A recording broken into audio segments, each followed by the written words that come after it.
ಸ್ವರ ಪ್ಲಗ್ ಅಂತ ಒಂದು ಸಾಫ್ಟ್ವೇರ್ ಬಂದಿದೆ, ಅದರಲ್ಲಿ ಸರೋಜ್ ಸಿತಾರ್ ಎಲ್ಲ ಬಂದಿದೆ. ಒಂದು ಪ್ಲೇ ಬೋರ್ಡ್ ಅಂತ ಇದೆ, ಅದರಲ್ಲಿ ನೀವು ಹಾಡೋ ಥರನೇ ಮಾಡ್ಬಿಡ್ಬೋದು. ಎಕ್ಸೆಪ್ಟ್ ಶಬ್ದಗಳು ಬಿಟ್ಟರೆ, ಸಾಹಿತ್ಯ ಬಿಟ್ಟರೆ ಇನ್ನೆಲ್ಲ ಬರುತ್ತೆ. ಕರ್ನಾಟಕದಲ್ಲಿ ನಾನು ತುಂಬ ಜನ ಥ್ಯಾಂಕ್ಸ್ ಹೇಳ್ಬೇಕು. ಎಲ್ಲರೂ ನನ್ನ ರೆಕಾರ್ಡಿಂಗ್ ನುಡಿಸಿದ್ದಾರೆ, ಎಲ್ಲರೂ ಸಿನಿಮಾಗೆ ನುಡಿಸ್ತಾರೆ. ನಮ್ಮ ಕನ್ನಡ ಕ್ಯಾಸೆಟ್ ಇಂಡಸ್ಟ್ರೀಲಿ ನಮ್ಮ ಚಂದ್ರು ಮತ್ತು ಬಾಲಿ ಕ್ಯಾಸೆಟ್ ಇಂಡಸ್ಟ್ರಿಗೆ ಒಂದು ಶಿಸ್ತನ್ನು ತಂದಿದ್ದು, ರೆಕಾರ್ಡಿಂಗ್ ಹೆಂಗಾಗಬೇಕು ಅಂತೆಲ್ಲ ಮಾಡಿದ್ದಾರೆ. ಹೊಡ್ತಾ ಬಿತ್ತು ಈ ಪ್ರೋಗ್ರಾಮಿಂಗ್ ಕಲ್ಚರ್ ಬಂದಾಗ ಎಲ್ಲ ಅದು ಭಾಳ ಮೋಸ ಮಾಡೋದು, ಡಿಸೆಪ್ಟಿವ್. ಅದು ತುಂಬ ಡಿಸೆಪ್ಟಿವ್. ಸಾಮಾನ್ಯವಾಗಿ ಮ್ಯೂಸಿಕ್ ಡೈರೆಕ್ಟರ್ ಯಂಗ್ಸ್ಟರ್ ಅಂದರೆ ಎಂಕರೇಜೇ ಮಾಡ್ತಿರ್ಲಿಲ್ಲ ಯಾರು.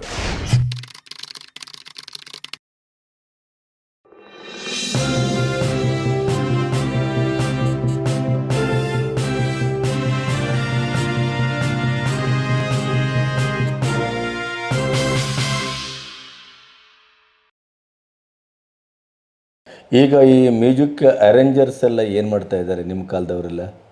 ನಮ್ಮ ಕಾಲದವ್ರು ತುಂಬ ಜನ ಇವಾಗ ನೋಡಿ, ಕೆಲವರೆಲ್ಲ ಪಾಠಗಳು ಇಟ್ಕೊಂಡಿದ್ದಾರೆ. ಈಗೆಲ್ಲ ಈ ಎಲೆಕ್ಟ್ರಾನಿಕ್ ಕಂಪ್ಯೂಟ್ರ್ ಯುಗದಲ್ಲಿ ಎಲ್ಲ ಒಬ್ಬ ಪ್ರೋಗ್ರಾಮರ್ ಮಾಡ್ತಾನೆ, ಮಾಡಿ ಒಂದು ಐಡಿಯಾ ಕೊಟ್ಟರೆ ಅವನು ನಿಮಗೆ ಒಳ್ಳೆ ಕಾಗದನ ನಿಜವಾದ. ಯಾಕೆಂದರೆ ನನಗೆ ಅಂದರೆ ಕಾಲ ಬದಲಾದಾಗ ಹೇಗೆ ಅಪ್ರಸ್ತುತರಾಗ್ತಾರೆ ಅನ್ನೋದಕ್ಕೆ ಇತ್ತೀಚೆಗೆ ನಡೆದ ಒಂದು ಯಕ್ಷಗಾನ ನಾನು ನೋಡಿದಾಗ, ಈಗ ಯಕ್ಷಗಾನ ಭಾಗವತರು ಮದ್ಲೆಗಾರ ಚಂಡೆ ಅವರ ಮಧ್ಯೆ, ಭಾಗವತರು ಮತ್ತು ಮದ್ಲೆಯವನ ಮಧ್ಯೆ ಪಿಯಾನೋ ನುಡಿಸ್ಲಿಕ್ಕೆ ಒಬ್ಬ ಇರ್ತಾ ಇದೆ, ಕೀಬೋರ್ಡು. ಈಗ ಅಂದರೆ ಸ್ವರಕ್ಕೆ ಪಿಯಾನೋ. ಈಗ ಸ್ವರಕ್ಕೆ ನೀವು ಇದನ್ನ ಇಟ್ಕೊಳ್ತೀರಿ, ಒಂದು ಬಾಕ್ಸು. ಈಗ ಅವನಲ್ಲಿ ಎಲಿಮಿನೇಟ್ ಆದ. ಎಲ್ಲ ಹಾಗೆ ಎಲೆಕ್ಟ್ರಾನಿಕ್ಸ್ ಬಂದಮೇಲೆ ಈಗ ಪ್ರೋಗ್ರಾಮಿಂಗ್ ಅಂತ ಸ್ಟಾರ್ಟ್ ಮಾಡಿದಾಗ ಎಲ್ಲ ಸ್ಯಾಂಪಲ್ ಟೋನ್ಸ್ ಅಂತ ಬಂದ್ಬಿಟ್ಟಿದೆ. ಈಗ ಮುಂಚೆ ಸಿಂಥಸೈಸರ್ ಅಂತ ಇತ್ತು, ಸಿಂಥಸೈಸ್ ಟೋನ್ ಬೇರೆ, ಸ್ಯಾಂಪಲ್ ಟೋನ್ಸ್ ಬೇರೆ. ಸ್ಯಾಂಪಲ್ ಟೋನಲ್ಲಿ ಇವಾಗ ಇಂಡಿಯನ್ದು ಇನ್ಸ್ಟ್ರೂಮೆಂಟ್ಸ್ ಬಂದ್ಬಿಟ್ಟಿದೆ. ಸ್ವರ ಪ್ಲಗ್ ಅಂತ ಒಂದು ಸಾಫ್ಟ್ವೇರ್ ಬಂದಿದೆ, ಅದರಲ್ಲಿ ಸರೋಜ್ ಸಿತಾರ್ ಎಲ್ಲ ಬಂದಿದೆ. ಒಂದು ಪ್ಲೇ ಬೋರ್ಡ್ ಅಂತ ಇದೆ, ಅದರಲ್ಲಿ ನೀವು ಹಾಡೋ ಥರನೇ ಮಾಡ್ಬಿಡ್ಬೋದು. ಎಕ್ಸೆಪ್ಟ್ ಶಬ್ದಗಳು ಬಿಟ್ಟರೆ, ಸಾಹಿತ್ಯ ಬಿಟ್ಟರೆ ಇನ್ನೆಲ್ಲ ಬರುತ್ತೆ. ಈವನ್ ಕಾಯ್ದು ಕೋರಸ್ದು ಕೂಡ ಅಲ್ಲಿ ಹಾಕ್ಬಿಡ್ತಾರೆ ನಿಮಗೆ, ಅದು ಕೂಡ ಬಂದ್ಬಿಡುತ್ತೆ. ಈಗ ಅದು ತುಂಬ ತೊಂದರೆ ಕೊಟ್ಟಿದೆ. ತುಂಬ ಜನ ವೈಲಿನಿಸ್ಟ್ಗಳು ನಾನು ಚೆನ್ನೈಗೆ ಹೋದಾಗ ಬೀದಿಗೆ ಬಂದುಬಿಟ್ಟಿದ್ದಾರೆ. ತುಂಬ ನೋವಿನ ಸಂಗತಿ. There is no life.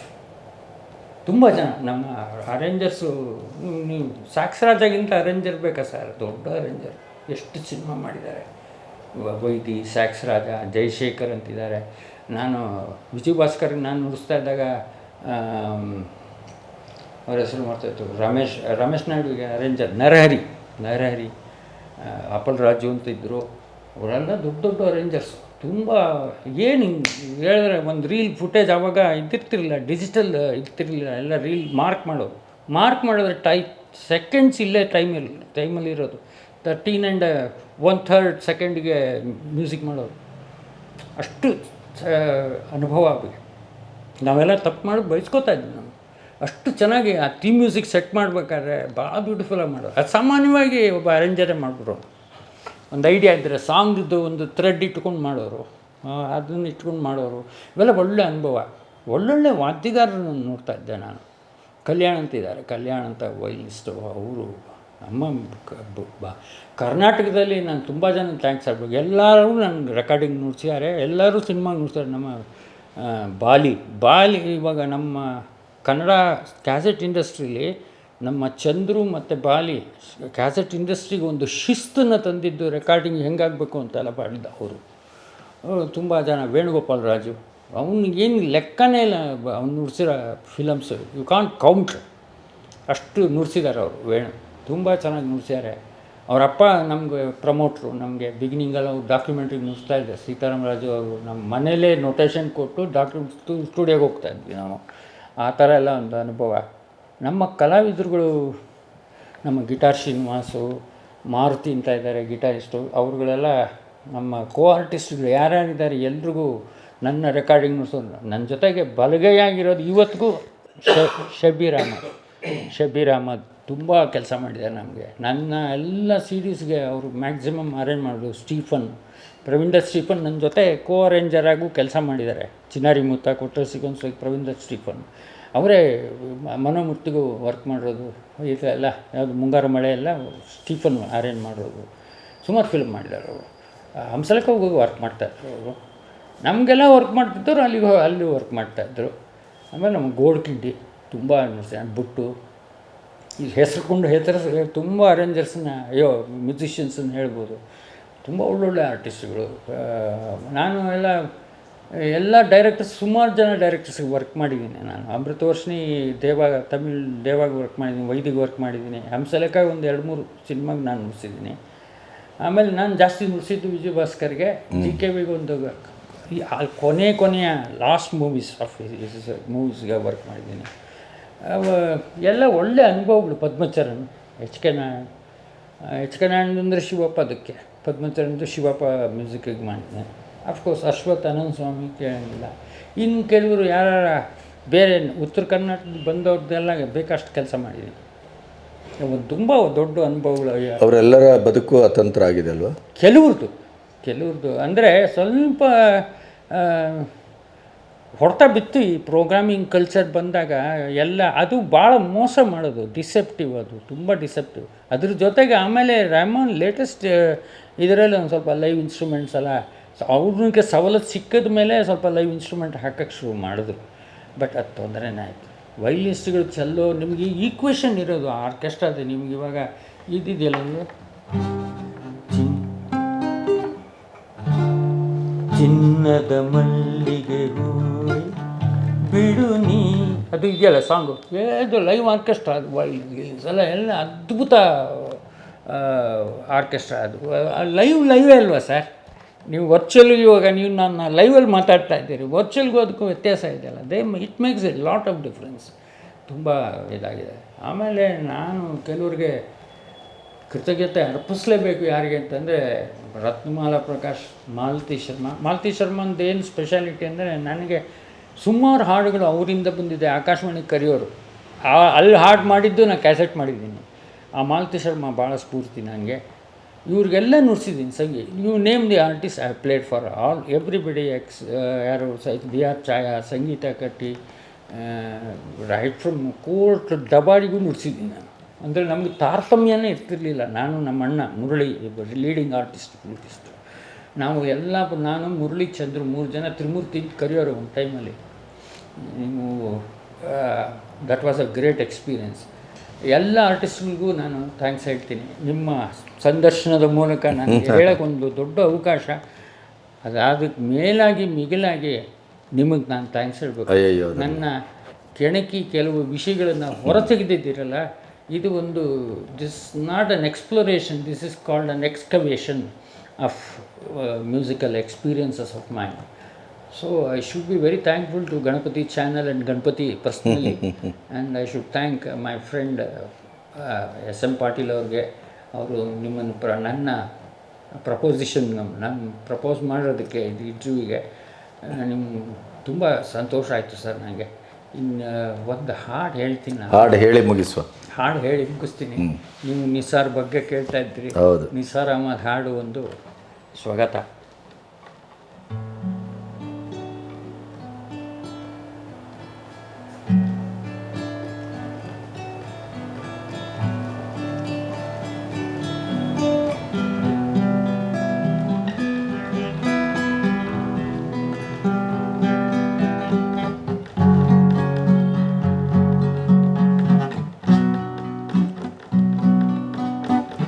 ನೀ ನುಡಿಯದಿರಲೇನು ಬಯಲಾಗಿಹುದು ಎಲ್ಲ ಕಣ್ಣಂಚಿನ ಕೊನೆಯ ಭಾವದಲ್ಲಿ. ನೀ ನುಡಿಯದಿರಲೇನು ಬಯಲಾಗಿಹುದು ಎಲ್ಲ ಕಣ್ಣಂಚಿನ ಕೊನೆಯ ಭಾವದಲ್ಲಿ. ಬಗೆನೋವ ಭಾರಕ್ಕೆ ಬಳಲಿರುವ ಮೊಗವಿಹುದು ಕಾರ್ಮೋಡದಾಗ ಸದಾ ರೀತಿಯಲ್ಲಿ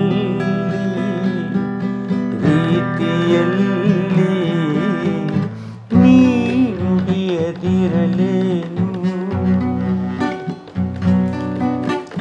ದೇಹವಿಡೀ ಕಣ್ಣಾಗಿ ಕಾದಿರಲು ಹಂಬಲಿಸಿ ನಲವಿರದ ನಗೆಯಿಂದ ಮನವು ಮುರಿದೆ ದೇಹವಿಡೀ ಕಣ್ಣಾಗಿ ಕಾದಿರಲು ಹಂಬಲಿಸಿ ನಲವಿರದ ನಗೆಯಿಂದ ಮನವ ಮುರಿದೆ ಮಹದಾಸೆಗಳ ತುಳಿದು ವಿಕಟಾಟಹಾಸದಲ್ಲಿ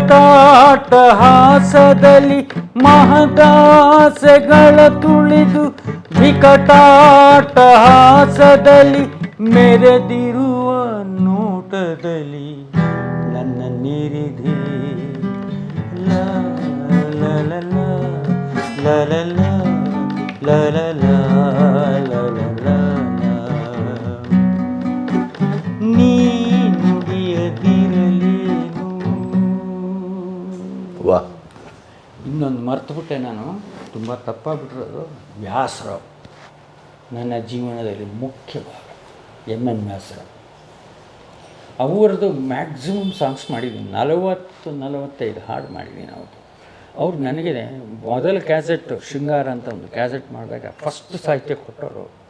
ಸಾಮಾನ್ಯವಾಗಿ ಮ್ಯೂಸಿಕ್ ಡೈರೆಕ್ಟ್ರ್ ಯಂಗ್ಸ್ಟರ್ ಅಂದರೆ ಎಂಕರೇಜೇ ಮಾಡ್ತಿರಲಿಲ್ಲ ಯಾರು. ನಿಸಾರ್ದು ಕಷ್ಟ ಆಯಿತು ನಂಗೆ ಪರ್ಮಿಷನ್ ತೊಗೊಳೋದು. ಆಮೇಲೆ ಪರಿಚಯ ಆಗಿಬಿಟ್ಟು ತುಂಬ ಕ್ಲೋಸ್ ಆಗಿಬಿಟ್ಟೆ. ಮನೆಗೆ ಹೋದ್ರೆ ಉಪ್ಪಿಟ್ಟೆಲ್ಲ ಮಾಡ್ಕೊಳ್ಳೋರು.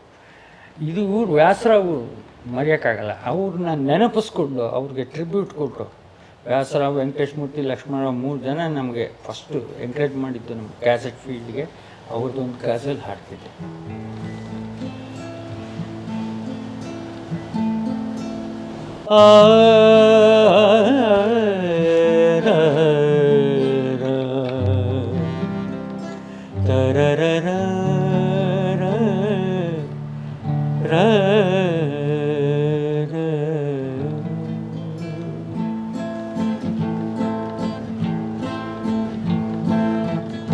ಅವಳು ಯಾರೋ ಅರಿಯೆ ನಾನು, ತುಂಟ ನಗೆಯ ಕಂಗಳು. ಅವಳು ಯಾರೋ ಅರಿಯೆ ನಾನು, ತುಂಟ ನಗೆಯ ಕಂಗಳು. ಎದೆಯ ಸೂರೆಗೊಂಡಳಂದು ತೂಗಿ ಆಸೆ ಗೊಂಚಲು. ಅವಳು ಯಾರೋ ಅರಿಯೆ ನಾನು, ತುಂಟ ನಗೆಯ ಕಂಗಳು.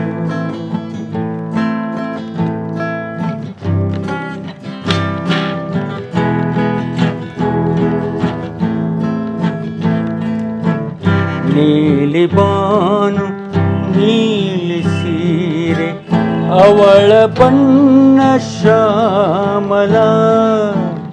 ನೀಲಿ ಬಾನು ನೀಲಿ ಸೀರೆ ಅವಳ ಬಣ್ಣ ಶ್ಯಾಮಲ. ನೀರು ತುಳುಕಿ ತುಡುಕಿದಂತೆ, ನೀರು ತುಳುಕಿ ತುಡುಕಿದಂತೆ ಅವಳ ದನಿಯು ಮಂಜುಳ.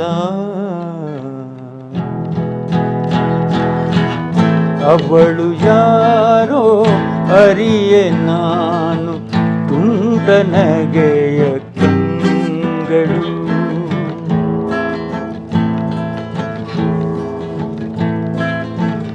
ಯಾರ ಮೂಡಿಗೆ ಕಾದ ಹೂವು, ಹೇಗೋ ಏನೋ ಜೀವನ. ಯಾರ ಮೂಡಿಗೆ ಕಾದ ಹೂವು, ಹೇಗೋ ಏನೋ ಜೀವನ. ಯಾವ ಗಳಿಗೆ ಕಂಡ ಕ್ಷಣವೋ, ಯಾವ ಗಳಿಗೆ ಕಂಡ ಕ್ಷಣವೋ ಕರಗಿತೇಕೆ ಈ ಮನ. ಅವಳು ಯಾರೋ ಅರಿಯೆ ನಾನು, ತುಂಟ ನಗೆಯ ಕಂಗಳು. ಎದೆಯ ಸೂರೆಗೊಂಡಳಂದು ತೂಗಿ ಆಸೆ ಗೊಂಚಲು. ವಾ, ಒಂದು ಒಳ್ಳೆಯ ಅನುಭವ ನಿಮ್ಮೊಟ್ಟಿಗೆ, ಒಂದು ಒಳ್ಳೆಯ ಪ್ರಯಾಣ. ಮತ್ತೆ ಮತ್ತೆ ಸಿಗೋಣ. ಮತ್ತು ನನಗೆ ನಿಜವಾಗ್ಲೂ ಎಷ್ಟು ಧನ್ಯವಾದ ಹೇಳಿದ್ರು ಸಾಲದು. ಇದು ಒಂದು ನನಗೆ ವಿಶಿಷ್ಟವಾದ ಅನುಭವ. ನಿಮ್ಮ ಒಳಗನ್ನು ಮತ್ತೊಮ್ಮೆ ನೋಡ್ಕೊಳ್ಳುವಂಥ ಒಂದು ಸಂದರ್ಭ ಇದು. ಇವಾಗ this is the experience which cannot be explained ಅಂತ ಚಾರ್ಲಿ ಚಾಪ್ಲಿನ್ ಡೈಲಾಗ್ ಹೇಳಬೇಕಾಗತ್ತೆ. Experience should be experience. ನಿಮ್ಮ ಇಬ್ಬರ ಒಂದು ಅನುಭವ 4 ಜನಕ್ಕೆ ವಿಷಯ ಗೊತ್ತಾಯ್ತು ಅಂತ ನಮ್ಮಿಬ್ಬರಿಗೂ ಸಾರ್ಥಕತೆ ಇರುತ್ತೆ. Thank you sir. Thank you.